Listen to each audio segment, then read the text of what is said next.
After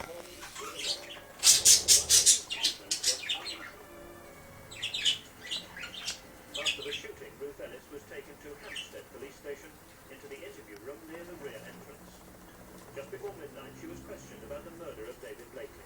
Her answer was short and to the point. She said, "I'm guilty." But it wasn't that simple. As the police went into the background to the shooting, they discovered that there wasn't one man in Ruth Ellis's life.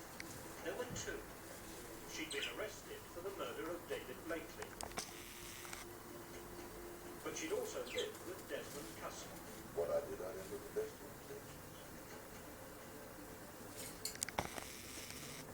But she's still in your mind.